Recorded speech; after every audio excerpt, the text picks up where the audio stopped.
बिस्मिल्लाहिर्रहमानिर्रहीम। अस्सलाम वालेकुम। कैसे हैं आप सब? आई होप आप सब खैरियत से होंगे, खुश होंगे और बहुत मज़े में होंगे। आज मैं आप लोगों के साथ जो रेसिपी शेयर करूंगी वो चिकन विंग्स पिज़्ज़ा ब्रेड है। इसको आप अपने मुख्तलिफ़ ओकेजन्स और हॉलीडे पर भी बना सकते हैं। इसको बनाना बहुत आसान है। आइए रेसिपी शुरू करते हैं। सबसे पहले मैंने 2 कप मैदा ले लिया, 1 अंडा लेंगे और 1 टेबलस्पून ड्राई मिल्क लेंगे, 1 टेबलस्पून ईस्ट लेंगे। मैंने इंस्टेंट ईस्ट यूज़ किया है, आप किसी भी अच्छी ब्रांड का ले सकते हैं। और हाफ़ कप नीम गर्म दूध और थोड़ा सा नीम गर्म पानी और 1 टीस्पून मैंने शुगर, साल्ट और बेकिंग पाउडर लिया। अब हम इसको मिक्स करेंगे और इसकी डो तैयार करेंगे। मैंने मैदे को छान लिया। बनाने से पहले मैदे को छानना ज़रूरी होता है। आप मैदे की जगह ऑल पर्पस फ्लोर भी ले सकते हैं। और ईस्ट को मैंने नीम गर्म पानी में डालकर राइस होने के लिए रख दिया। जब ये फूल जाएगा फिर हम इसको मिक्स करेंगे। ये इंस्टेंट है इसलिए बहुत जल्दी ये फूल जाएगा। अब ये तमाम चीज़ें मैंने डाल दी, अंडा डाल दिया, नीम गर्म दूध के साथ हम इसको गूंथते जाएंगे। लेकिन आपने दूध को ज़्यादा गर्म नहीं लेना। अगर हम ज़्यादा गर्म दूध का यूज़ करेंगे तो हमारा पिज़्ज़ा बेक होने के बाद हार्ड हो जाएगा। अब हम इसको एल्युमिनियम फाइल के साथ कवर करके 30 मिनट तक किसी गर्म जगह पर स्टोर कर देंगे। दूसरी तरफ अब हम फिलिंग रेडी करेंगे। इसके लिए मैंने आधा कप बंद गोभी को शेड कर लिया। इसको 1 चम्मच मक्खन डालकर सौते कर लिया और थोड़ा सा लेमन जूस उस पर डाल दिया। दूसरी तरफ मैंने कीमे को पहले पका लिया इसके बेसिक कॉन्डिमेंट के साथ, ताकि वीडियो ज़्यादा लंबी ना हो जाए।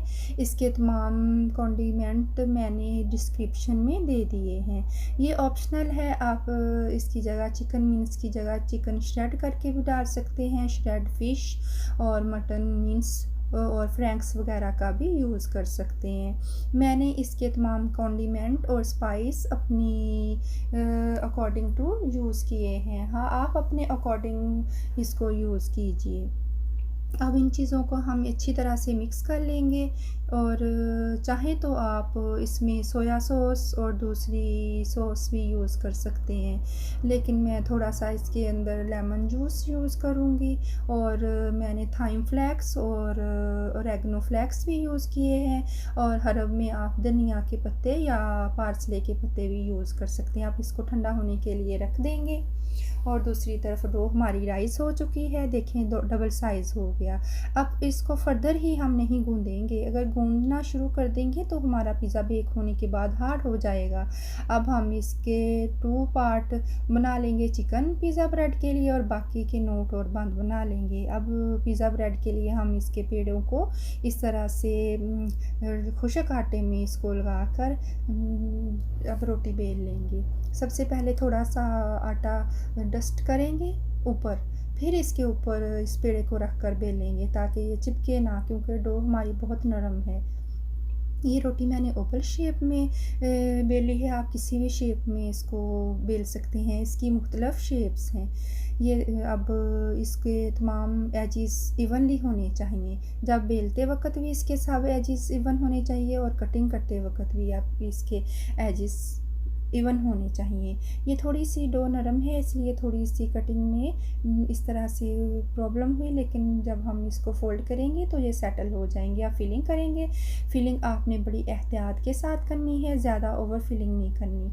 अब इसके ऊपर चीज़ का एक स्लाइस छोटे छोटे टुकड़े करके ऊपर रख देंगे ताकि जब हम इसको बेक करें तो ये इसके ऊपर स्टक हो जाए और कीमा बाहर ना निकले। अब हम इसको टर्न करके इस तरीके से बंद करेंगे, एक पीस उठाएंगे, फिर इसको इस तरीके से टर्न कर देंगे दूसरी तरफ, फिर एक पीस इस तरह से लेंगे और दूसरा पीस दूसरी तरफ से इसको टर्न कर देंगे। इस तरीके से पूरी ब्रेड की जो है वो नोटिंग कंप्लीट हो गई। अब इसका एक्स्ट्रा पार्ट काट देंगे और दूसरी तरफ से भी आगे इसको इस तरीके से हम टर्न कर देंगे नीचे की तरफ। और थोड़ा सा प्रेस करके जो आगे वाला हिस्सा एक्स्ट्रा है इसको, आगे वाले पार्ट को इस तरीके से हम कट कर देंगे।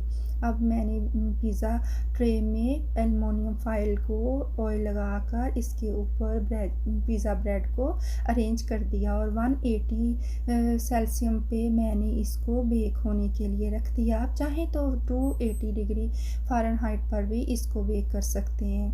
अब ये नोट इस तरीके से मैं बनाऊंगी। पहले इनके अंदर कीमा डालकर इसके रोल बना लिए, फिर इसको इस तरीके से नोट करेंगे।